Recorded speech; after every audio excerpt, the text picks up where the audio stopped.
Everybody, welcome to another Friday night.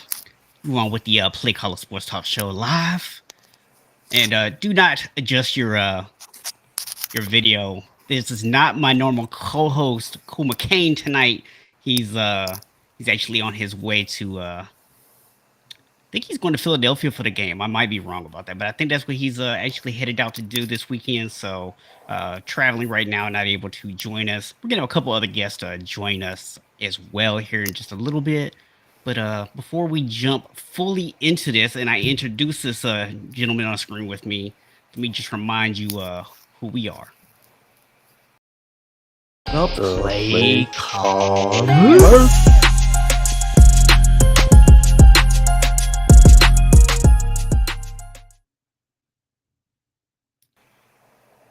All right, so joined tonight by a very good friend of mine, Mr. Craig Cafaro. Craig, welcome to Play Callers, man. Thank you, Box. Thank you very much. Yeah, it's a photo negative of cool, right? It's a photo negative of him. So a little different. Yeah, just a little bit different, and I mean, not to mention the fact that he's a Philly fan, you're a Giants fan, so I mean, like literally opposites all around. Yeah, I mean, I would never put cheese whiz on a sandwich. That's just gross. I mean, honestly, I think the only thing you guys really have in common is your hatred for the Cowboys. Yeah, but my hatred for the Eagles counters all that. So the Cowboys are at this point, aren't they just a sad little joke? So who is like how does this work over the NFC East? Like who's the people that hate who the most? See, this is what's always confusing to me because I've always found that I was taught and I've always felt the Eagles are our biggest rival. And as a Giants fan, that's who we're talking 2 hours, not even that, drive between the two cities and the two stadiums. Philadelphia and New Yorkers don't like each other to begin with. There is that Boston, Philly, New York rivalry thing. I think with the Cowboys, we all hate them because, you and I talked about this the other night on the phone. Even though the Cowboys have not done much in the last 25 years as far as Super Bowls, we all get it gets under everyone's skin, them being America's team, right? The popularity, so I think we all hate the Cowboys the same way. I am a Yankees fan too, so I think it's the same way with that, right? Everybody hates the Yankees. You're a Lakers fan. Everybody kind of hates the Lakers. So it's that thing with the Cowboys, and I think unless you're a Cowboys fan, I don't think about I mean, what name are they on now? Is it the commies? That's what I call them, the commies. I mean, unless we're playing the commies or I'm laughing at them, I don't think much about them, to be honest. Because with what the situation that is going on in there, you just know they're not going to do anything. Like they are. This is a very scary thing to say. The Washington is what would happen to Dallas if Jerry Jones went really insane. As scary as that to think about. So. Honestly, man, so for me, I've always kind of felt that we should take Washington out of the AFC East, right? I mean, I know geography-wise this does not work, but from a pure rivalry standpoint, I think we belong in there over Washington.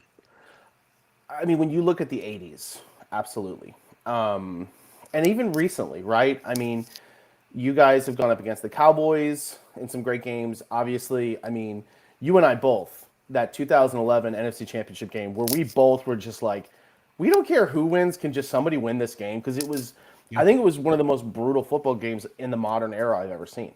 Just from... I mean, you talk about brutal games. I mean, shoot, like going back to the 80s, right there, going into the 90s, we also had some clashes, it's like pretty much like every year we're trying to beat you, you're trying to kill Joe Montana, just... We didn't try. I think Leonard Marshall did.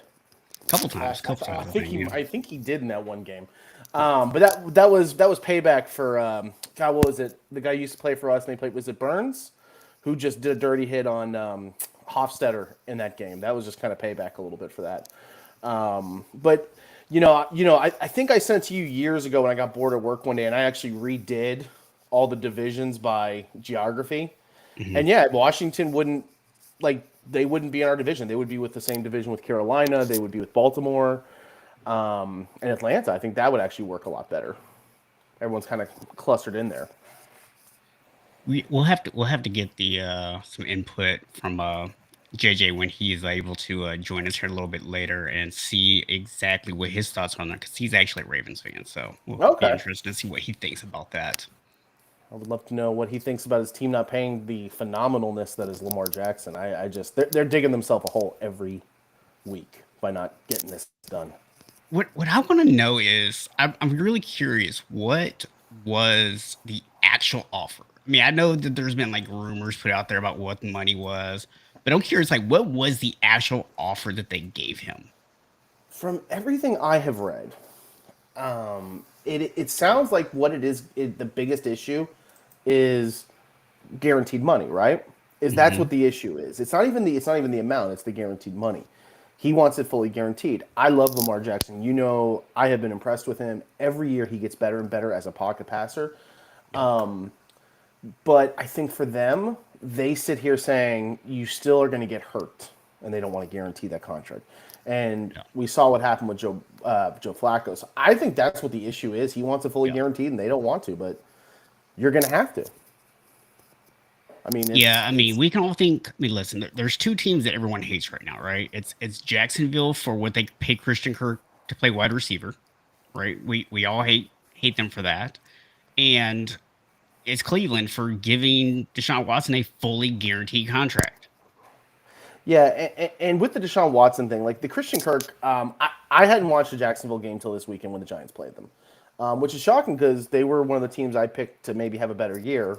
Well, spoiler alert, looks like I'm kind of wrong on that one, but I mean, to be but fair, you're kind of wrong about your own team right now too. So there's that. oh my god, am I in a good way, right? I Yeah, I mean, did pick him to it come in depends on if third, you want the draft pick, I guess, right? right? There's some But Giants fans out there that don't agree with you that it's a good thing right now. don't get me started on my fan base. Like I didn't tell you this, but there are days I'm just like, can't we be a little bit more like Cowboy fans and just be insanely positive about our team and just think we're greater than anything else? Like I'm very excited with where we are. I'm confused, but I'm excited. So, but going back to like the Cleveland thing, it's they screwed the league. They screwed us because it's looking like we're gonna have to pay Daniel Jones,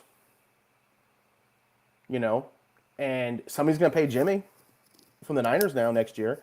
So what the Browns did is they screwed everybody. But when I going back to the Jacksonville thing real quick, I was impressed how Christian Kirk. Like I don't know what his specific stats are. I'd have to look them up real quick. But I was impressed. His route running is really good. He does seem to be a number one, but not. I mean, based on his production over the years, he never should have gotten paid that much. But that's Jacksonville for you. I mean, hey, look, they paid Evan Ingram to come play for them. So Guy that you know a little something about in terms of whether he's worth oh, it. and of course, his greatest game he's ever had as a pro was versus us. Of course, those Of revenge course, games are always something to right? be marveled at.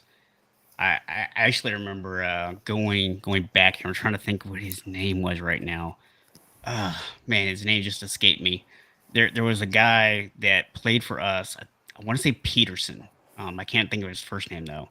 Uh, and he played for us. We couldn't pay him at the time, and so he left and he went to Seattle. And he had a decent career in Seattle, except for when he played us. He was absolutely phenomenal. It's like, dude, you're killing me right now. Well, and we all know like Evan Ingram, like we were all joking, like come on, he's got to give us at least one tipped pass for an interception. Nope, every single pass hit him right in the hands. So I mean, and looking at Christian Kirk right now, he's got 32 receptions, 458 yards, four touchdowns, and 14.3 yards per average. So I mean, he's actually not like he's only got 32 receptions, so he's not even getting the ball that much. But when he does get it, he is doing something with the ball. So Yeah, I mean, I think. I mean, but I mean, and tell me if you disagree with this. But I know me and Cole both kind of felt it's not that he's a bad receiver. It's not that we had an issue with oh, us he's overrated. signing him. It's just it was the amount of money you Oh no, overpaid no, yeah.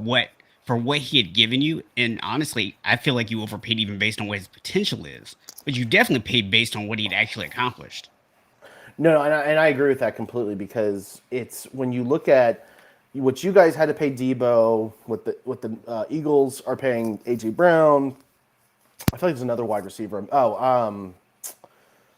Shoot, who's the other big wide receiver who signed last year in the offseason?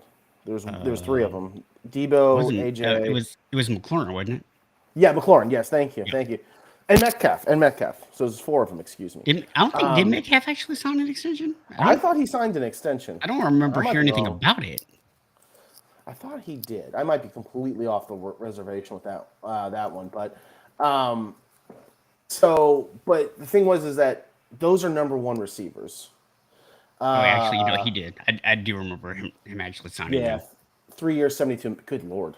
And that's kind of the problem, right? Christian Kirk's not getting paid as much as those four guys, but he's getting paid too close. I remember when we re-signed Sterling Shepard a couple years ago, and this is before all his injuries were piling up. People were like, "Oh, you guys pay him too much." Like, no, actually, for what his production is, we paid him right where he's like. It was right on the dot, like $10 million a year for a receiver of his caliber. That's where Christian Kirk money should be. Yeah. Right. Like he should be no more than 10 to say 13 million, but he's making almost 20, and that's not right. And it's that's the problem. Yeah, and you look at the Deshaun Watson thing, and I mean, it's Schadenfreude, enjoying other people's misery, but it is good to see Cleveland just sucking it up, and once he comes back, they're not going to be any better because his preseason, man, he looked bad. I mean, and I know it's preseason, but dude hadn't played in a year, so enjoy paying him $240 million. Yeah, I mean, the thing is, based on the preseason, the way he played, and seeing the amount of rust he had then, I have to believe that at least that first 2 or 3 games he's back, probably not going to be that great. Like, I mean, he might finish the season strong, but it's going to take a few games for him to kind of get back into it, right? So yeah, and that'll be and then then you say, well, hopefully next year he can be better. We'll see what happens with that in that regard, but. So we were being joined by Mr. JJ Jenkins. Welcome to the show, JJ. Fresh off a victory against Tampa Bay last night. I'm good. How y'all doing? Congratulations. Hi, Doing JJ. good, I'm man. Craig. Hey, Craig. How you doing today, man? Doing good. Congrats. Mr. I like Brady- seeing Tom Brady sad. So I was gonna say. I was just about to say that the timing on this is so perfect because we were just talking about taking enjoying other people's misery, which I believe is the perfect segue into talking about last night's game because Tom Brady and Aaron Rodgers are both definitely giving all of us a lot to cheer about these days, right? Well, and we're going to talk about the important topic with Tom Brady, right? We're going to talk about his divorce. No, I'm just playing. Why is that the first story on ESPN, by the way? On their column. It's the first story. I'm going to take what I love is there's a statement from Tom Brady that ends with, we're asking everyone to respect our privacy as we work through things for the next couple of days. And literally immediately following that is the big headline. Tom Brady and his wife filed for way to respect their privacy, guys. Way to. Oh, Lord. This is the same wife that sat there and told the people. This is the same wife that sat there and told the wide receiver to catch the freaking ball. Okay, her husband can't throw it and catch it at the same time. Well, now he can't do either one. So. Well, in his wide receiver's defense, that the whole play that everyone talks about for that Super Bowl, of course, is the Wes Welker one. But Wes Welker is shorter than my daughter, and my daughter's short, so for her age, and that was way too high for like a Debo would go up for that ball and probably be able to bring it down as big as he is, but Wes Welker, he did everything in his power. It hit him in the hands, but he was twirling his body like he was a gymnast. And what may work against Wes is there is another smaller wide receiver that went to play in Carolina that took over 2 or 3 guys to get football, and Steve Smith. Well, Steve Smith was just mean though. Yeah, I was gonna say, hold on, I gotta pause you, bro. You can't just be throwing Steve Smith into it's like nobody. Welker was much shorter than Steve Smith, isn't he? I don't know, man, but Steve Smith was just built different. They do had Napoleon complex. Yeah, he does. It's a serious. That dude played angry, man. That dude played very angry. He made Vontaze Burfict back down. That's how you know a man ain't playing. Yeah, that's. Oh no, same height. Okay. Steve's the type of person where you sit there and say, if you sit here and say hit me, you be like, hold on, that's not the one you want to say hit. Don't do it. Just don't do it. Yeah, I'm surprised that Steve Smith never got moved to safety. It's too valuable catching the ball. Remember when he punched, I think, Richard Marshall in the face in practice and broke his nose? Yeah. I miss Steve Smith, but I say that to say, yeah, to continue, guys, continue. Well, we were just talking about your quarterback, and I'm a big fan of Lamar. I've been a fan, and I think sometimes people don't appreciate him maybe as much as they should. I think I told Boxes a couple weeks ago. He gets lumped with Kyler Murray, I think, and he's an athletic quarterback, so he doesn't do the studying, and it's like no, Lamar does all that. He's not maybe it's because he's not the most eloquent speaker. I don't know, but like, how do you feel with your team not just paying him? Like, just get it done with. Like, stop. I don't care about this topic. I've never cared about this topic. It's been a deal. It's never been something that's bothered me. If he gets the money, so be it. If he doesn't get the money, I've accepted it. I think people every day is something. This is business. It is what it is. At the end of the day, the price tag is wavering because he's inconsistent. You can't just give me flashes of greatness like Miami, like the Colts of last year, but then have games like you did the Browns last year and this year where you won, but you had a piss poor game. Like, at the end of the day, if you want those people get money, day in and day out, whether they have a bad game or not, they're still going to do what they do for the game. And I just can't say that about him. At the end of the day, I believe in him. But I think the best thing that happened to him last night and Greg Roman is once Mark Andrews went out, you had to look. Everybody else. I have been calling. We have one of the most dangerous weapons in Devin Duvernay.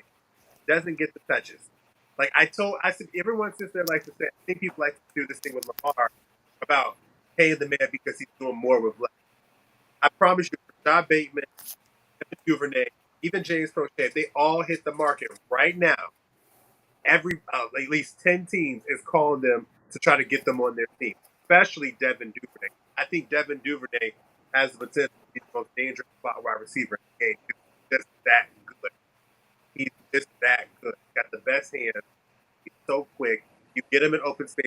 That sweet stuff makes play. I'm not good. I've never had my weapon. 2019, you can say that. But 2021 and 22, no. But I think people say that because they want to, they don't want people to criticize Lamar. I expect to criticize. I've been dealing with criticism with Lamar since he got drafted. Like, what's new? Like, after 5 years, you think I'm going to be this mad about people criticizing him? Y'all ain't out there going to play. Hey, look, I would take one of your fourth string wide receivers in an instant with the guys Daniel Jones is thrown to.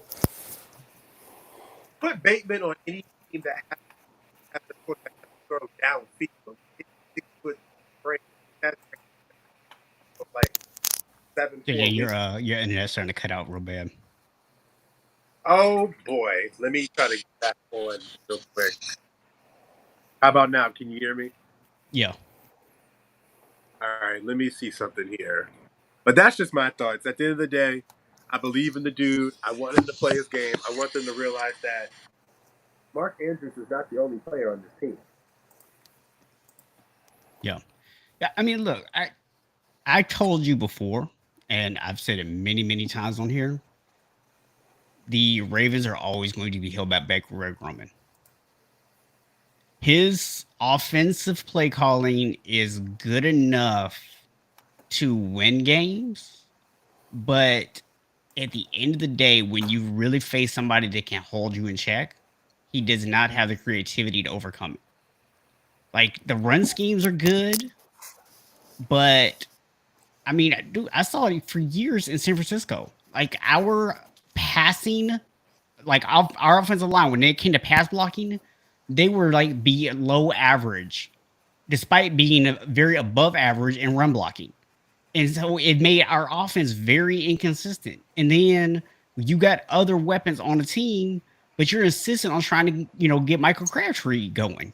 And it's like, that Super Bowl, I still blame Greg Roman for that. I'm like, you got Frank Gore averaging like 6 yards a carry, and you're going to try to throw 2 fade balls to Michael Crabtree. I think offense has ran its course here. Has ran its course. 4 years, we've done as much as we could with this offense. Put Lamar under center, let him see the protection, the schemes, make his adjustments, and then do some other things. All we do is a slant, a drag, a deep post, and a fly. That's it. Those are the only 4 routes we run. No trip formation, no curls. No, hello, when you're in the red zone, why don't you like everybody else? Pick play, act like you're trying to block, not trying to block nobody, but you inadvertently block somebody and get that inside drag into the touchdown. Like, give us something better. Like, Yeah. and everybody knows when you go into the red zone, you're with Mark Andrews. But Greg Roman, his scheme is but how he really knows Lamar back here, you're never going to get a new offense to learn to scope himself into and see if he can perfect that. That's what really lets me know a quarterback is great. Is that not only he's good at one offense, he's good in any offense. Because some quarterbacks look great in one offense, but don't look great in another one.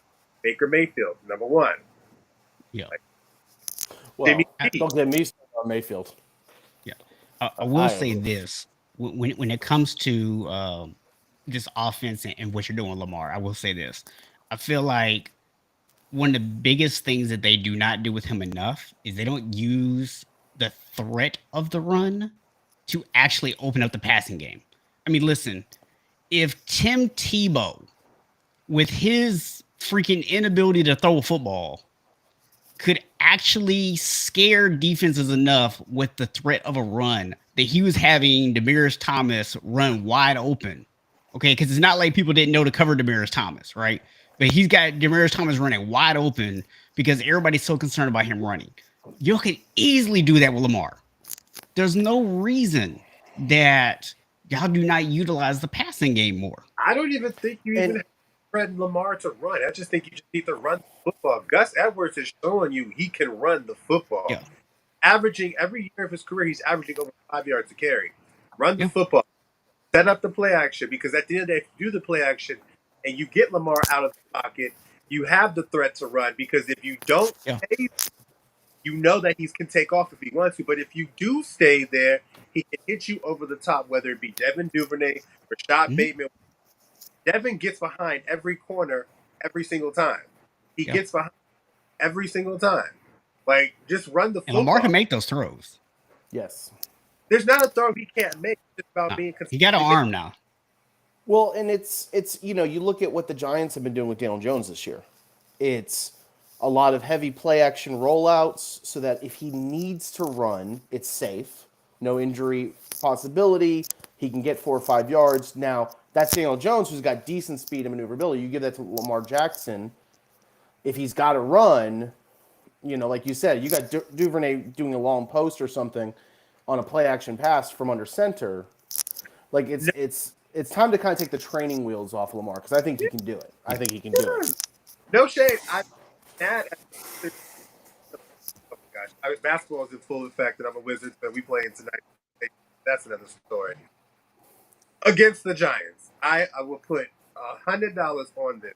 Had he not thrown an interception, took the sack, and made us run the clock and then forced the punt, I don't think New York would have drove down the field to get to field goal range to win that game, because the defense was playing good enough against that offense that 80 yards down the field to get into field goal range, or 60 yards with under like 2 minutes left.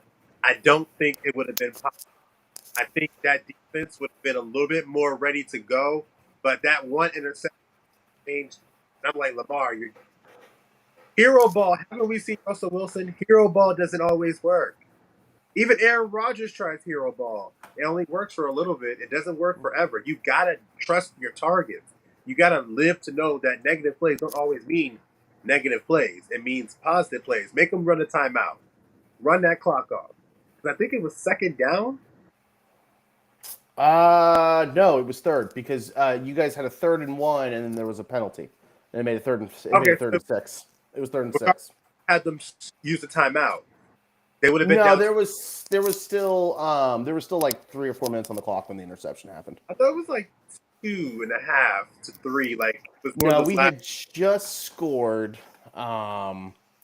You guys got the ball, and it was 20. At that point, it was 20-17. You guys.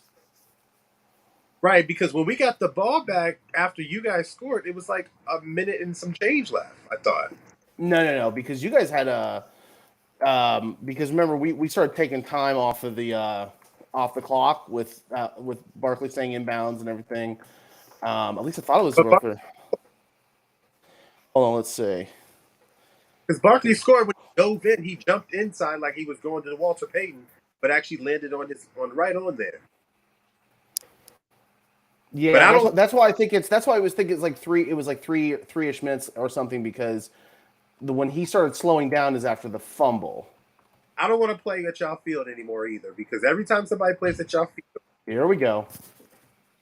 Something happens. 𝐂𝐏𝐑, what happens? He's gone for 4 or 5 weeks now. Don't get box started on this crap. Yeah, you see me over Last here. year, oh my You see me God. grinning, right? Because dude, I have complained about their field nonstop. I'm like, my whole 2020 season got derailed on that freaking field. It was 3 minutes left in the game when Lamar threw the interception. It was 3:05. But on that, the only thing I'm gonna say to be a smartass about our game a couple weeks ago is that's that getting rid of Wink Martindale for some other guy right there. I still don't understand that decision. I'm glad you guys did because we've got 3 or 4 really good defensive players and that's it. And he's coaching them up. The thing about Wink and Greg, you're going to get rid of one, get rid of both because at the end of the day, both of them contributed to the reasons why the Ravens were up and down. And at the end of the day, we didn't have the players to really maximize Wink's personnel. Well, but under Wink, you guys only had 1 year when you weren't a top 10 defense, and it was last year when you lost all your corners. But the numbers don't. It's not just about the numbers. It's about where his work. Because a lot of that time, offense not to hold the lead or getting down. Offense was up, his defense played better. But if the offense was down and they needed to come in and have him try to defend it, most teams figured his blitz out, and you knew it, and it went bad. I knew it was over when Joe Burrow tore it apart, like absolutely tore it apart. This was the same defense that Joe Burrow's rookie year, he looked like he was a high school player. When he figured it out and destroyed it the way he did, I started seeing everybody else do it. Kirk Cousins did it. We ended up beating them in that game. Aaron Rodgers started doing it. LA Rams did it, and we got up on them by 14 points. Like, it just was easier to figure out. The difference with you guys is I think you guys have better talent at the positions needed for his defense to be great, which is at edge rushing and at safety at that time. Our safeties are better this year than they were last year. Yeah, just that I still worry about the kid who's just not all in the game box. I mean, he's so concerned with NFTs and he's not a hard worker is what I keep hearing. You know what I mean? So Jay, I'm gonna let you in on this conversation because so he likes to kind of try to bring up how before the draft there was all these people talking about Thibodeau really wasn't one to play football. And I keep saying it. The Giants are the ones who started the rumors. I know we are. I'm not saying I know we are. Trust me. Hey, Kayvon had a great game that game. He's had a great I don't know if you saw what he did last week, but ETN takes the ball the left side of the field for 50 yards. Kayvon was the pass rusher on the right side, and he's the one who tackled him 50 yards down the field. And it's like I don't think I've ever seen an edge rusher do that. Usually last night versus you guys. White for the Bucks on that touchdown, he literally just gave up. He's like, nah, there's no point. He's going to get in. He was like, I'm done. It's just, speed is speed. Oh, man, that was just so good. So let me ask y'all this, man. To me, this is one of the biggest mysteries of this season, right? So it's easy if you're looking at Green Bay and you say, hey, no Devontae Adams, right? That's why Aaron Rodgers looks so bad. But then why are the Raiders so bad then? It's not Devontae Adams. And I know your wonderful fans won't know this about me, but may not be the founder, but I am a card-carrying member of the Aaron Rodgers is an overrated stat boy club. Well, I believe you are the. I believe I'm that not you the are starter. the current reigning president of that club, sir. So, all I know is that real quarterbacks don't complain about what they don't have. It's my fault if we don't win. Like I don't hear Tom Brady last night for all his faults saying, "Look, I'm going through a divorce. I'm missing two fifths of my offensive line. My defense isn't playing the way it was last year. Julio's not healthy. All I've got is Mike." He doesn't say that, does he? Okay, well he's got Chris Godwin too, Well, but Chris Godwin's come and back from an ACL injury, and so to be fair, Tom has thrown quite a few tablets, and that's okay. I wouldn't mind if Aaron Rodgers is doing that. and he goes and cries to the refs every time he doesn't get his way. So Well, let me put it this way. I'm gonna say that Tom's not the best example here. That's what I'm gonna tell you. Well, let me put it this way. Really surprised the egotistical quarterback like Aaron Rodgers is not going to sit there and act like it's his fault. Well, here's my point. He's Victor Jay Cruz, Cutler. That's the case. He's Jay Cutler, much better number. Because Jay exactly. Cutler did thing. I agree with that completely, JJ. I will say the break. Go ahead. I was just going to say with the Aaron Rodgers thing, something I've always pointed out, because we only have our own teams, right? I used to feel bad constantly like using the Giants as an example, but then you used to notice that's all Box would use as examples, is freaking Niners. I was like, oh, it's okay because that's where we have the best perspective. But 2011, who was the big wide receiver story in 2011? Victor Cruz. A guy had been the year for 2 years, undrafted. You had to keep Nix and Mario Manningham, which Mario Manningham made But who is the story though? Was Victor Cruz, right? But why did Victor Cruz become this big thing? Because in the offseason, during the lockout, him and Eli Manning every day were doing passes. Every day. You know what Aaron Rodgers was doing during workouts this offseason? He was getting high. That's what he was doing. That's what he was doing. He wasn't working with these kids who have talent. Dobbs has got talent. Was it Christian? He's got talent. If a quarterback worked with them, they would be better right now on offense to a degree. But I'm starting to think, honestly, Box, I'm just thinking that the league's figured out Matt LaFleur. I think that's really what this comes down to.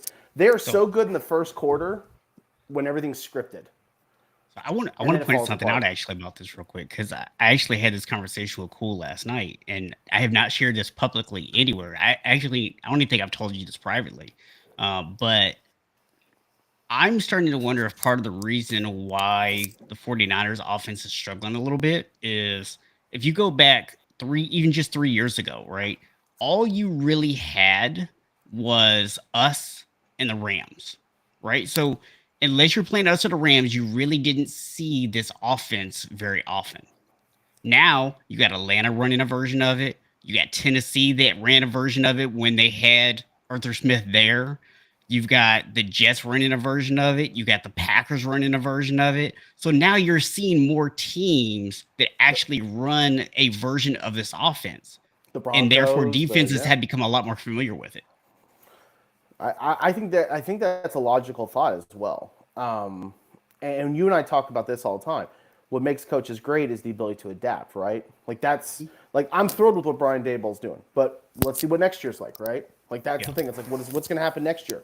I think he'll be fine. I think he's shown he's what he needs to be, but it is, I would not disagree with that, but I also just don't think Aaron helps. I think you got to have a quarterback who's a CEO. Aaron Rodgers reminds me way too much of Steve Jobs. All the negative stuff with Steve Jobs. Like the guy who got fired from Apple like 4 times. Steve Jobs. He's just not a good CEO. He's too much about himself and his image. And the media created this. Remember, he was the poor baby who Brett Favre was so mean to. And they babied him. If any other all I ever hear from media about Eli Manning is, well, if you take away his 2 Super Bowl runs, okay. Take away Aaron Rodgers' 1 Super Bowl run. He has like no playoff wins at all. I think he's got 3 or 4. Because you guys always beat the crap out of him in the playoffs. It's a lot about Charles makes it high far for him. Like, good God. I love it.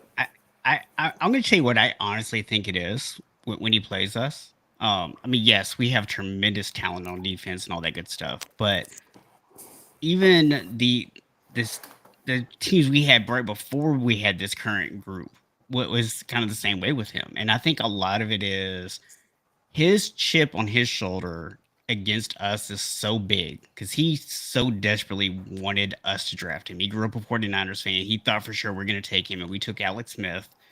And he's never gotten over it. And I think, just like you talked about earlier about hero ball, I think he tries to go out there every time he plays the 49ers, and I think he tries to play hero ball, and he wants to go out there and throw up huge stats and show everyone what a mistake it was for the 49ers to pass on him. And it blows up in his face every single time, and he doesn't have enough sense to learn that that's not going to work. Or maybe he does realize it and he doesn't care, because at the end of the day, Aaron Rodgers would rather continue to lose to the 49ers than to actually play team football and win. Well, I think that's 100% accurate. I think you can't. Here's the thing: you can't sit around and complain you don't have any top tier free agent wide receivers when you're making $50 million a year. He is a fourth of their salary cap. Well, So and let's not forget. I mean, he does have Randall Cobb, who says he loves, right? Right? He loves Randall Cobb. And Sammy Watkins. I mean, let's be real. He never became what people thought he could be, but he's not garbage. And once again, going back to the two kids, Dobbs and Christian Watson. are actually is a Watson. I'm sorry, it's Christian Watson, right? Christian Watson. They're good. They're raw though. They need a quarterback to be doing those extra reps with them, saying, okay, if I give you this look, you need to run it back. You need to,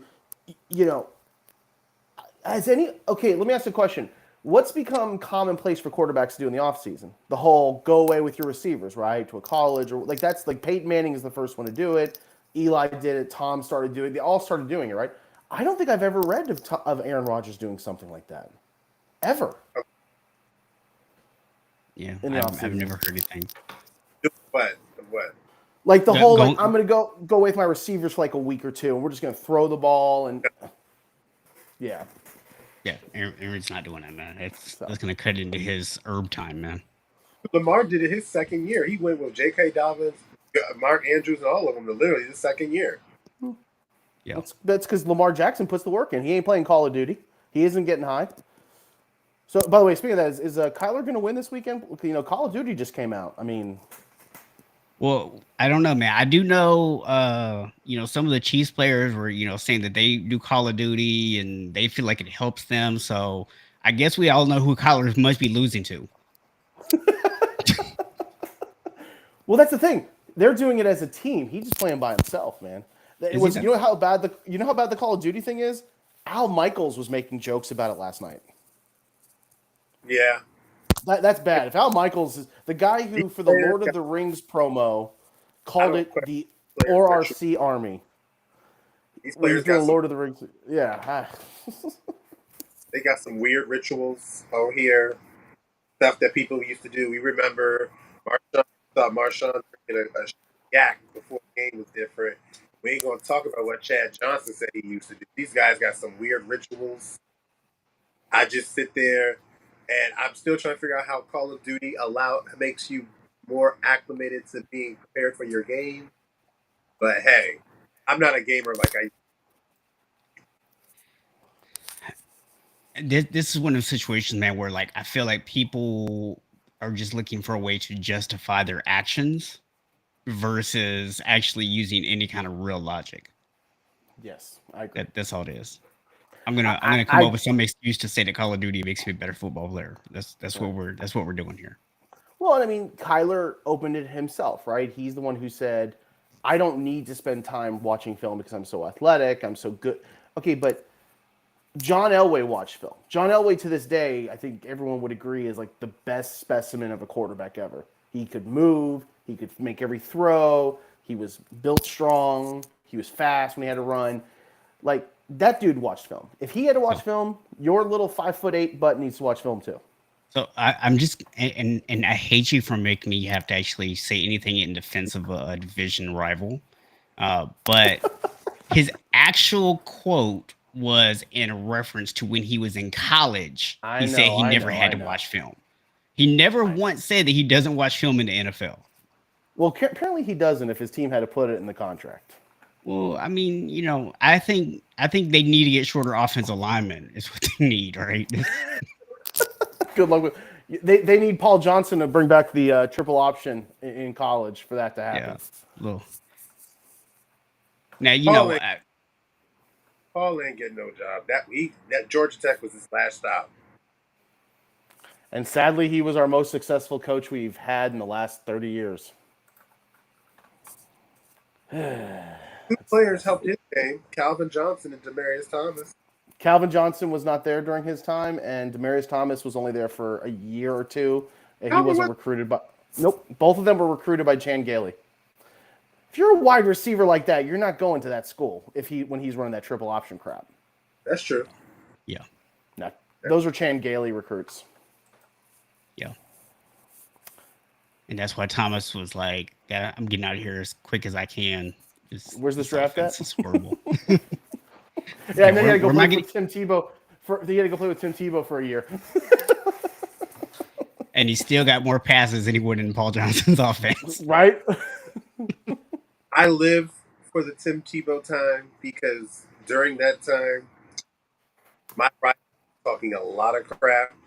The Pittsburgh Steelers were chomping at the bit.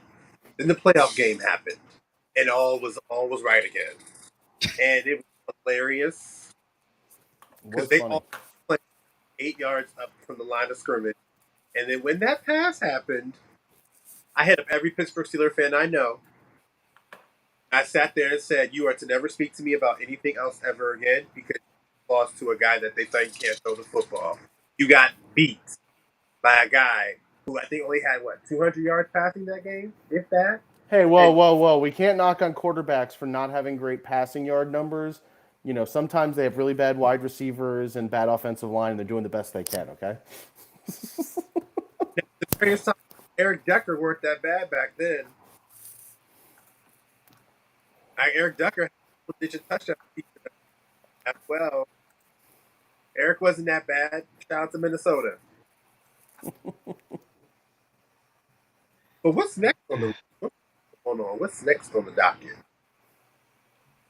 So we got our picks coming up here in just a couple of minutes. So we got that to go through. But it's going to be interesting. I think now we're starting to get to the point we're going to have the trade deadline here in just a couple of days on the 1st. So it's going to be interesting to see. A couple teams are starting to already make moves now. Obviously, my Niners made a big move, went all in for Christian McCaffrey. Clearly a move that you're trying to make to get to the Super Bowl. The Eagles made, I think, a really great pickup picking up Quinn from the Bears. For was like a 4th or 5th round pick. So really good pickup for them. So you're starting to kind of see these teams go all in. Also the Chiefs did trade for what's his name? Tony. I can't remember. Yeah, Kadarius Toney. So I'm not sure how much he's gonna do there, but he wasn't doing anything in New York. So I feel like if he's healthy, right.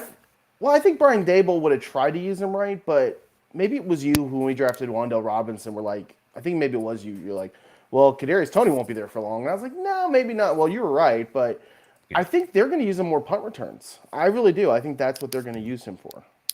But I will say that considering they gave up a 3rd and another pick, if all they're going to really do is use him for punt returns, they overpaid. I mean, but how do you get him on the field with what you have? I mean, you just got to find a way. I mean, they got so many damn weapons. I mean, that's why that was the only thing I didn't understand about the trade. I understood why we took what we took. I don't understand the number one offense bringing that. Like, I'm like, you guys could use some more, like a pass rusher. Like, that's how I felt. Like, I was like, y'all could use a pass rusher. I didn't, or a corner or safety. I didn't understand that, but Andy Reid's going to do what he wants to do. So, well, I mean, look, their defensive coordinator came out and said they were talking about this during our game Sunday, and their defensive coordinator actually came out and said, our defense understands that we don't need to go out there and get stops on every series. Yeah. And that we need to play situational football. that we need to make sure that on third and long we get out the field, right? Little stuff like that. Like that's what their focus is. They're not really so much worried about the yards, and they don't even really care too much about points sometimes because they know the offense is going to go up, put up points. And I think that Kansas City's philosophy is they remind me of this is a basketball reference. So JJ, I know you'll get this one. They remind me of those D'Antoni Suns, where it was just like we ain't playing no defense, man. We just gonna score 200 points on you and call it a day. That stuff used to. You talking about the Chiefs? Uh-huh. Yeah, they're right. The only difference is there's a little bit more grit in Patrick Mahomes than Patrick Mahomes is what they needed. Patrick Mahomes is the Kobe. Patrick Mahomes is the Kobe Bryant of football because he demands that greatness. He forces it out of you. He can afford to put up as many points. It doesn't matter because he's going to know that if he gets back on the field, we got this. It don't matter. We got this. We may not always cash, but we gonna be in a position to get that like that. I said this. I understand that because they remind me more of the Colts when Peyton Manning was coming up as Uprise, where their defenses have always been like middle of the pack and maybe forced turnovers, but their offense, you knew their offense was coming to play. And I hadn't had a fear of a quarterback in any game since Peyton Manning until Patrick Mahomes came, because it literally, 13 seconds, 9 seconds, the man can throw the off. Like it always seems to get it done. Yeah. But as far as I think they play a little bit more defense than Dan Antoni's teams because some of the shots that Dan Antoni's defenses gave up was just like, my gosh, my 2-year-old could hit that. Like, they're but I'm just saying very similar where the mindset is just like it's full throttle offense more so than anything else. But I think the only thing I'm gonna say about that is who in their mind are they gonna be playing in the playoffs? Well, you know why they would go make. I was gonna say they're gonna go make a move like this because guess what? The Bills just beat them. But that's what I'm saying is like to me that screams you need more defense because you got Josh Allen hurdling dudes. Let's be honest. The Chiefs were not going to go make a single move that was actually going to slow Josh Allen down. No, that's true. It's like trying to slow down. It's like trying to slow down Patrick. You're not going to do it. Yeah. The best that you could hope to do is contain those guys for a little while. You're not going to shut either one of them down. That Josh Allen is a bad boy. Allen is a bad man. The only reason that the Bengals went to the Super Bowl last year over the Chiefs was because they got an interception at the exact moment they needed to get it. Patrick Mahomes threw the interception at the wrong time. That's what happened. And I'll even argue that the Chiefs shot themselves in the foot when they got into the red zone that last drive because they tried to do Patrick Mahomes heroic where he can drop back 10, 15 yards and try to find someone. Andy Reid, I don't know how long it's going to get into your head. Running the football. I was gonna say don't actually suggest that Andy Reid gonna run the football, man. We all know it's not happening. I'm about to say you're a Ravens fan right now. Your coach is allergic to taking the points when he should. So you can't question too much. Like last night, I literally was screaming. That's a Harbaugh family problem, sir. Right. My coach will change his philosophy more than Andy Reid will run the football. The only run that Andy Reid is interested in is a takeout run. Okay. I have no problem. Hey, it was dangerous for that man to move to Kansas City. I'm just saying. How his heart has not already exploded, I don't understand. He was eating cheesesteaks and now he's just moved to ribs. That's all. Yeah, that barbecue's dangerous, man. Lose 3 games by going for on the fourth down. We probably would have. We kicked the field goal that fourth game. It's been 20 years and you still ain't run the football? Yeah, you need to stop. How do you have some of the running backs you've had and never cashed in on that? Like, how do you have some of the running backs you had? Like, you've had Jamal Charles, you've had LaShawn McCoy, you've had Brian Westbrook, you've had Deuce Staley, you've had guys that have been proven to get those yards. You've had those people. What's happening here? You've I think the had problem with Reed is not that he doesn't run the ball. It's when, because I've actually remember looking at the stats. He runs the ball like with the NFL average. It's the problem is it's 3rd and 1. He gets cute and he wants to throw the ball instead of no, just run the ball on 3rd and 1. No, I'm going to get cute and have my quarterback and we're going to do a bunch of reverses and everything else. No, just go straight. Like that's all you have to do. He likes to get cute. Andy You know, Reid. it is funny though. Like I always laugh when we say stuff like that because I feel like these offensive genius coaches, right? It's when their plays are working consistently, they're geniuses. When the exact same play doesn't work, they're idiots. Oh well, that's yeah. I mean that goes without saying, right? I mean that's hindsight is 2020.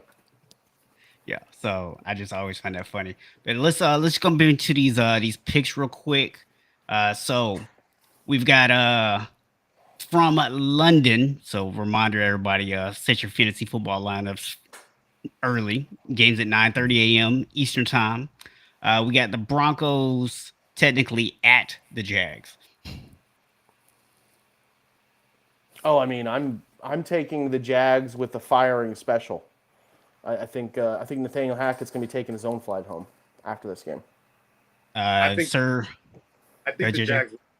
I think the Jags will embarrass them because this is a home game for the Jaguars. They're not accustomed, they're used to this. It's just bad in Denver. Their defense is very formidable. Their defense is so amazing that it's so unfortunate to win something like this. Apparently, none of you heard that Russell Wilson was doing high knees for 4 hours. Oh no, I heard, and that's why his teammates gonna be all tired because he was keeping them up while they try to sleep on an 8-hour flight. Yeah, I'm also taking the Jags in this one. It's starting to feel like Russ isn't likable, and consider a likable guy, but more and more coming out. Like I've been saying for years. This goes back to, and Box knows this. He's heard me say this. This goes back to the Aaron Rodgers media protection BS. The media likes Russ, so they have always. And I'm not saying he was all at fault, but he was part of the culprit of his bad play in Seattle, and the media protected him. Oh, it's Pete. It's the offensive line. It's this. It's that.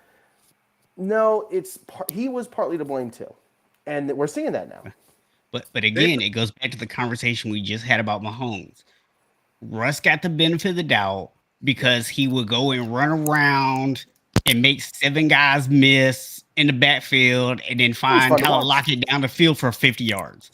And we'd all go, ooh, ah. And, because of that, people overlooked the flaws. Yep. I agree. But do you guys agree, though, that they might fire Hackett if they lose? I don't think they'll fire him this week, but it's coming. Yeah, I don't think that the ownership has no loyalty to him. They didn't hire him. The new ownership. Of doing that because at the end of the day, how are you going to spend all this time trashing Russell Wilson? The next thing that you fire the coach, you're protecting him once again if you do that. Like at the end of the day, well, they paying him $250 million. That's why they got to protect him. They do got to protect him. They paying him $250 million. You're your own worst nightmare. You're your own stupid person. You're going to sit there and say all this time, Russell, you just don't got it. Oh my gosh. Put that picture of Melvin Gordon looking at Russell like, bruh, all that out. The next thing you know, all right, coach, see ya. And it's sitting there thinking to yourself like, well, okay, so rest ain't the problem. And I'm sitting there thinking to yourself like, yeah, they protect him because that one Super Bowl was the media trying to anoint him the next best, but he made the mistake, and then he don't even get blamed about that. That thing affected him. That play literally changed Russell's whole trajectory and that Seahawks' entire dynasty potential. Because that team was definitely win that game. And yes, at the end of the day, Russell has never had the chance. It changed his relationship with Tate, Doug Baldwin, and we already know Richard Sherman cannot stand this man. Richard Sherman cannot.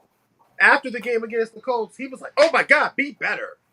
Learn from your mistakes. God dang it, run the ball.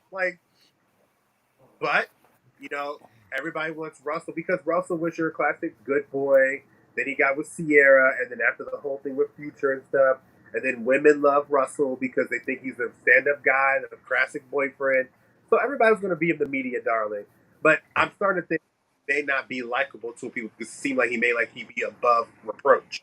Because his responses sound too scripted. Yo. Just like Harbaugh's. They're definitely well thought out responses. But let's go ahead and get through the rest of these picks, man. So we have, I think this is actually for first place in the NFC South, the Panthers at the Falcons. Falcons. Better coach, better quarterback. Falcons, for sure. Yeah. I think the Panthers got their one, like, post firing your coach exciting win last week, and that's gonna be it for them. Get the Bears at the Cowboys. Much as I have to take the Cowboys here. I mean, I would love to take the Bears. If the Bears had played a great game on Monday night, I actually might take the Bears. But they played a flawless game. Like, they did everything right. And you don't think they can do it twice? Like no, they're too young across the board to do it twice. Cowboys, sorry. Yeah. Their offensive line, their defensive line is unreal. Micah Parsons is going to have. Yeah. Micah Parsons is essentially that defense. You got the Dolphins at the Lions. I'm gonna tell you, I actually said I want to take the Lions. I said the Lions were gonna win 7 to 8 games this year. I'm starting to think I might have been wrong. I picked them as a wild card team. You think you were wrong? I think Detroit lied because I hear this every damn year. Until they actually got dang do it, I don't care. No, I'm taking the Dolphins. I gotta go with the Dolphins too. Yeah, I can't. No. All right, so clean sweep for the Dolphins. They're a different Tua. They're a different team with Tua as their quarterback. Agreed. And Tyler Hill and Jalen Waddle, please. Come on. on. We got the Kyler Murray Cardinals on Call of Duty weekend at the Vikings. What time is the game at? It's at 1:00, so it is not. So Kirk Cousins, baby. I'm about to say, if it's 1:00 game, that's Kirk all the way. You better put some respect on them 5-1 NFC North leading Vikings. I mean, I will never not take Kirk Cousins at 1:00. I mean, he is the master of 1:00 football games. Yeah, I'm taking the Vikings on this one. Justin Jefferson, Dalvin Cook, not a primetime game for Kirk Cousins. All right, we got 2 teams that are worse than people expected them to be. The Raiders at the Saints. Well, I thought the Saints would be bad, but I want to take the Saints because their defense, but I think Derek Carr is him and Devontae are gonna get behind the corners a little bit. So I'm gonna take the Raiders. I got Raiders too. Yeah, Andy Dalton actually played pretty well last week. There's no way he does it 2 weeks in a row. Yeah. And by play well, I just mean passing yardage wise, because we all know, in the grand scheme of things, he also did some bad stuff. So I'm also going Raiders. So we got the Patriots and their quarterback controversy at the Jets. Oh, it's not controversy. Bill actually said Mac Jones is starting. Yeah, for now. I actually think it's going to be the Patriots. I don't. Bill likes to screw around with his own team, but at the end of the day, Colin Cowherd, he said something interesting about the Jets and the Giants. He said the Giants aren't taking the ball out of Daniel Jones's hand. They're finding ways to get it to him to win. The Jets are actively taking the ball out of Zach Wilson's hand. They're saying, no, you don't throw. That means Bill is going to come for their running game. He's going to go after it and make Zach Wilson beat. So I'm going to take the Pats. Right. I'm going to take the Jets because I think the Jets are riding behind Robert Saleh, and he could be a lot of San Francisco vibes right now. And listen, Sauce is the real deal. Oh, yeah, he is. I don't think Sauce has a touchdown yet, and they said that he hadn't been able to. Sauce is lengthy. He can cover tight ends. He can cover your best player. He embraces the contact. That defense gets up. It's a shame because if Breece Hall, I was taking the Jets in a runaway because Breece Hall literally is one of the most unstoppable running backs in the game as a rookie. But James Robinson's a nice touch. Michael Carter's good. I actually like Zach Wilson because I think he's doing just fine given the fact that he had to miss the first 4 or 5 games due to injury and he had to rehab. He's not costing them games. Like, he's not in the middle of a comeback making a bad mistake or in the middle of like a team coming back throw that interception like Lamar did, which allowed the Giants to come back and win. He's not doing that. He's doing just enough to keep his team afloat, and he's making the right play. And at the end of the day, he does have his legs. He still has his legs. The big piece of what makes them good. Yeah. I'm going to take the Jets also, but I do think that Craig makes an interesting point. At some point, someone is going to force them to throw the ball. They're going to force them to have to rely on that pass game a little bit more, and that's where we're going to really find out how far this team can go. All right, so we got the Steelers at the Eagles. I got to tell you, I think this is the slip-up week. No. It seems like a trap game. It seems like a trap. If they hadn't beat the Bucks, but Box, I'm gonna go back to last year when we were making fun of the Eagles about hiring Nick Sirianni. We were clearly wrong, and the guy knows. I mean, listen, it's still funny that he played rock paper scissors. I hear you, but I don't care what the record is. That was funny. But he can coach, and he's gonna be playing that Tampa Bay tape. So I can't. I like Kenny Pickett, George Pickens. I think it's gonna be a phenomenal in this league, but that defense for the Steelers just doesn't look right. I can't believe T.J. Watt is that much of a big loss for them. He is? Huh? Yeah, he's still out. But he was practicing this week, or he just got back to the field. I think he's finally got back to the field, but he's not activated just yet. It seems like a trap game, but I made the point earlier today. I've been down this road to what Philly's doing. Exactly how this feels. I know exactly what they're doing because they are just like the Ravens of 2019. With their quarterback at that junction, a much better thrower than my quarterback was at that junction, with a much better skill around him in terms of A.J. Brown, Devontae. It seems like it seems like a trap game, but they got the formula. They have the formula. They have everything, and I think that the Steelers are still down their top two corners. So that leaves your nickel corner really against A.J. Brown and Devontae Smith. I think that's just too much of a mismatch. And their offensive line can block with just 5. They don't need to have an extra blocker. They don't need to have too much. They can block with just 5. And Jalen's smart enough. I think it's going to be a win for Philly, but I know people think the 10-point – I'm a betting man. I really don't think I want to take that 10-point spread. I don't think I think it's going to be a touchdown. Yeah. So understand, when I say it's going to be a slip-up, I'm not necessarily saying that the Eagles are going to lose, but I think this like we're going to start to see that pressure build, right? Like I expect this to be a close game, and Pittsburgh could pull this out if, they get 1 or 2 lucky bounces to go their way. I mean, I do think that Philly will win, but I think this is going to be a game where it's going to be a lot uglier than people think it is. Yeah, and I could see that. It's Mike Tomlin is a great coach. There's no doubt about that. I agree with you. The problem that I have is, and as much as I like Kenny Pickett, he's a rookie quarterback who's trying to do too much, and you've got 2 corners that look. As much as I love what Daniel Jones has done this year, I haven't told you this. Those 2 games versus the Eagles, that's going to be the deciding factor if he's going to stay our quarterback, because those 2 corners are going to feast on any mistake you make. Yeah, and I just think Kenny Pickett's going to have a really bad game. Dave Bradbury may got some revenge in him too. He may got some revenge in him. Well, we'll see. So we got the Titans at the Texans. I do want to say this: James Bradbury is a prime example of you can have one bad game, still turn into one of the most dynamic corners in the game. He was the one that Julio went for 300 against. And look at him now. Look at him. With that game, the Titans at the Texans, Box, I think this is kind of like your prediction for the Steelers Eagles. This is going to be a sloppy game, but the Titans will pull it out. This is going to be a very gross game to watch.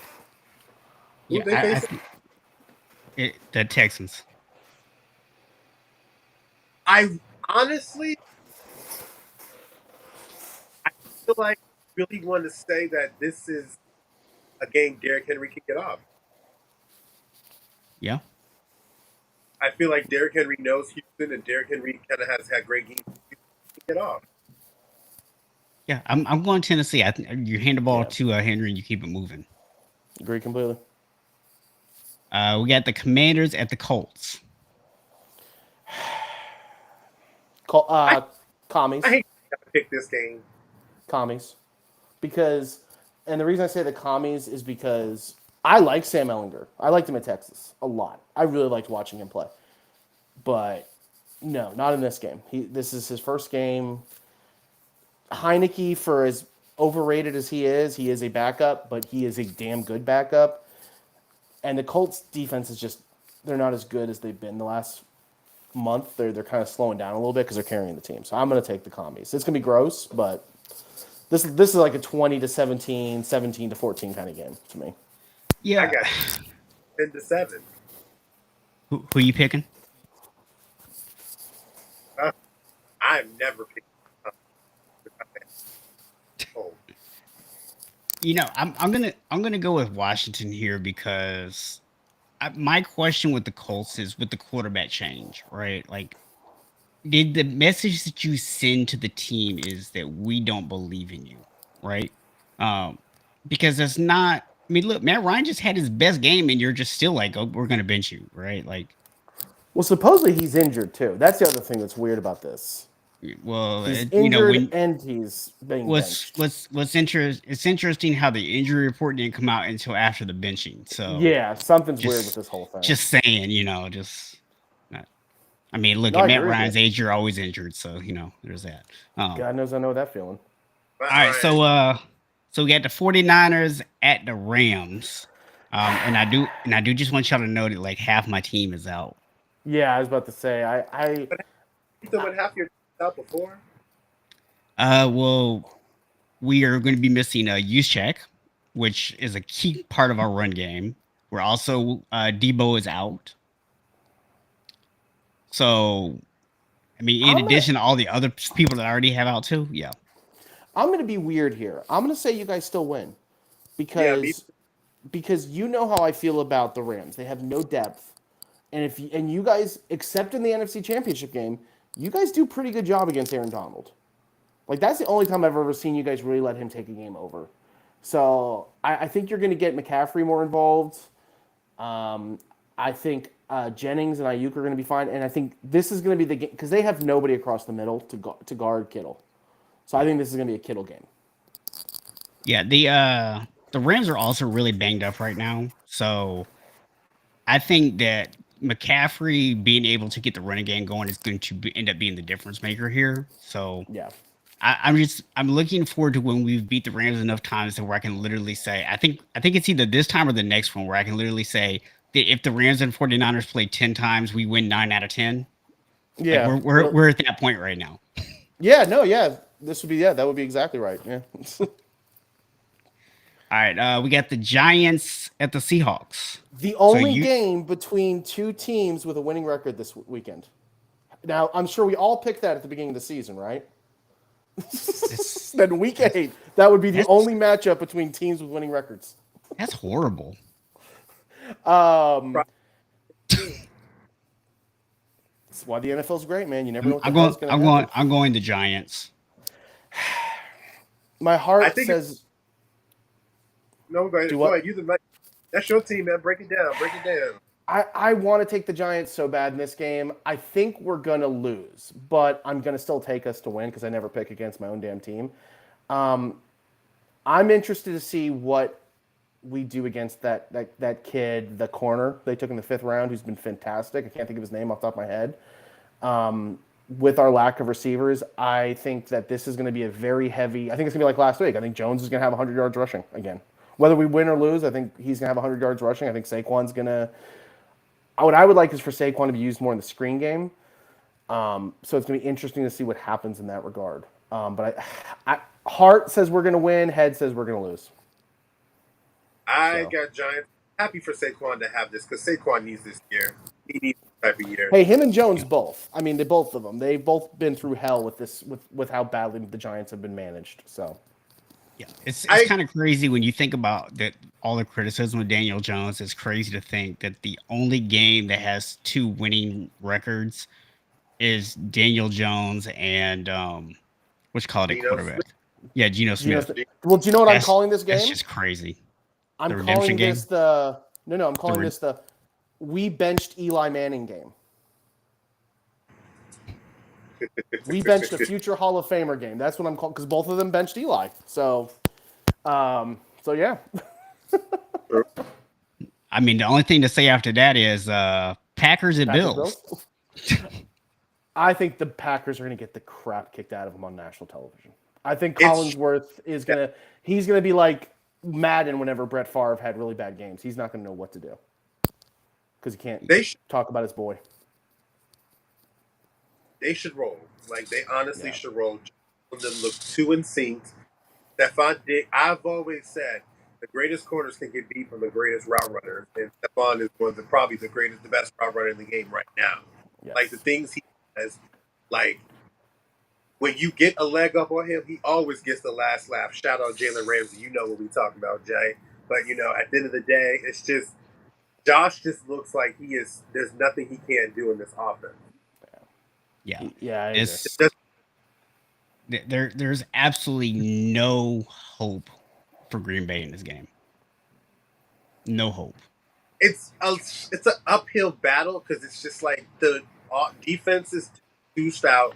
Von Miller's looking like he was back in Denver with his early years because he's getting off. It's just, but Josh Allen and their weapons are just insane. And I find it's interesting you mentioned the Packers defense is checked out because that's the most shocking thing about this team. Forget Aaron Rodgers. I knew he was not going to play well this year. That defense is loaded. Like you put them on a sheet of paper, you're like, this is a top 10 defense, and they're not playing it like at all. That's corner for sure. Eric Stokes, Kevin. Listen, I might be wrong here, but this is my theory on this Green Bay defense. I think they checked out at the end of last season to have home field advantage, frozen tundra, and your offense can't even give you 10 points. Yep. 2 points, because that game set them up to beat you guys, and they couldn't get done. And their defense actually played pretty well in that game. Yeah, their defense played well in that game, and they put them in a position Aaron Rodgers could not move the ball. Green Bay wouldn't even have scored points if it wasn't for the defense. And I'll be honest with you, I think we talked about earlier, those comments for young guys, you know how these 21 and 22-year-olds act now. Imagine somebody like that saying that about you and stuff like that. Eventually, Aaron might be losing that locker. Real talk. Mm-hmm. Like, I ain't trying to, like, bro, real talk. You sticking up the place and you saying it's me? Yeah. I can't offer myself, sir, so why is it on me? Yeah. I mean, at some point, man, I do feel like you get to a point where in the beginning, it's like, hey, we have Aaron Rodgers. We're always in it. He can always find a way to come back. But at some point, you start to go, what is the point of being a 1 or a 2 or a 3 seed every single season when it doesn't even matter where we play at? This dude's going to lose in the playoffs. What's even the point? Right. It sucks. All right. Monday night, a game that I'm sure everyone will be watching. The Bengals at the Browns. I'm going to take the Browns. I think if this was next week without Ja'Marr Chase, the Bengals would be fine. But they just lost him today or yesterday. I would Browns with or Chase because they leg up on this team. Remember, they beat them twice last year, and Ja'Marr was doing like things. The Browns have kind of this little edge over the Bengals, and I'd be honest with you, it's pass rush. They get to Joe Burrow. The best way to negate that offense is run the football and keep the clock on your side. And you have the best running back in the game right now in Nick Chubb, in my opinion, who I actually wanted since he was a kid. I wanted him since back in Georgia. You have the pieces, and all Jacoby has to do is give me one of those first 4 wins type games. Because you don't have to win the game, you just can't lose the game because your offense is good enough to win the game for you behind Nick Chubb. If they really, I see this as a over 100 yards, 2+ touchdown game for Nick Chubb because, in a way, Cincinnati does have trouble stopping the run. They don't stop the run well. Like, you can get off of them. And I've always said this, and I've seen this time in and time out, and last night is never more evident. the best run defense against the best run offense, I will go with the best run offense to beat that run defense 9 times out of 10. Last night, the same thing with the Bucks. I think the same thing with this. Keep pounding Chubb. You're going to break them down. You're going Well, to we saw break them that down. last year. We saw that last year when the Patriots played the Bills in those insane windy conditions. The Patriots said, we've got a rookie quarterback who doesn't have the strongest arm. We're not going to let him touch the ball. We're just going to run it down your throats. And they ran for almost 300 yards. So no, I think the Browns with this one, man. I think this is going to be an upset. So I'm gonna actually go the opposite direction. I think even without Ja'Marr Chase, this Browns secondary hasn't been that great, and I think that the Bengals can score at a pace even without Ja'Marr Chase out there. I think they can score at a pace that forces the Browns to have to abandon the running game to an extent. And if you can get the Browns to have to abandon that running game, they can't win this. Now, if the Bengals can't get the points on the board, if they can't throw the ball and move it early, and they let the Browns establish a running game, then y'all are going to be right, and I'm going to be wrong. But I think that the Bengals are going to be able to put up enough points to get it going and make the Browns have to go away from that running game a little bit. So final game, Thursday night, the Eagles at the Texans. I don't even know if we really need to even have a conversation about this. Everyone should be picking the Eagles. If I'm a betting man, I'm taking overs on pretty much everything Eagles that game because I think they're going to dominate and they're going to be bad. It's going to be bad. If you want to be a betting man, you might want to bet on number of people who are going to bother to tune in for that don't live in the Philadelphia or Houston areas. Yeah, I don't see how the you and I've talked about this with the political aspect box. I think the Texans wanted a different head coach. I adore Lovie Smith. I've actually met him. He's a really nice guy. He is a great human being. But God, he's not a good head coach. And they didn't want him as their head coach, and they don't have a quarterback yet. I know everyone's in love with the giraffe guy they got down there, but he's not. And that, once again, going back to what I said about Pickett, those two corners are going to feast on David. They're gonna go after it. They're gonna get him. So game. That game is gonna be what we all were joking about. Like, at least the last two Thursday nights have been entertaining. Like they've been some back and forth. That's going to be nothing entertaining about this week. No. Unless you're an Eagles fan. Well, yeah, if you're an Eagles fan, I mean, but if you're an Eagles fan, you're going to be eating cheesesteaks and, I don't know, eating horse poop or something, whatever they do in that city. I don't know. Horse poop? Don't you remember when they won the NFC Championship game? Versus the Vikings, they got like a couple, and it wasn't like one moron, it was like a couple were actually eating, as a challenge, horse droppings from the police horses. I'm glad I missed that story. Me too. If I can have those. It's Philly, man. It's Philly's a different animal. That's just what? Well, guys, we are actually a little over time tonight. Want to say appreciate y'all coming on. For anybody, I know we had some people kind of in and out. Not much action in the chat tonight, but did see people tuning in and out during the show. So big shout out to everybody who tuned in. If you're catching this on replay, still appreciate you. Make sure you hit that like button as well as subscribe if you already haven't. Want to thank Craig for coming on very last minute. I literally called him 8 minutes before the show started tonight. So appreciate that. And JJ, who just disappeared on us. But you can actually hear more from JJ on Tuesday nights on the NFL Matchup Madness right here on PlayColorSportsTalk.com. He's actually our Ravens representative, so make sure you tune in Tuesdays. And, of course, I'll be there, too, talking about the 49ers. So hopefully... Well, actually, I won't be there this week because we'll have a bye after this one. So... Oh, you guys got a bye next week, too? Yeah. All right, you guys, it's been fun. But I do gotta jump off real quick. So we were actually signing off, and you already missed. I already told people where to find you and everything, so you already missed it all. So my bad. It was good to be. Thank you for inviting me, Box. I had a blast. All right, man. Me too. Appreciate y'all. Have a good one. You too. too. Later. All right.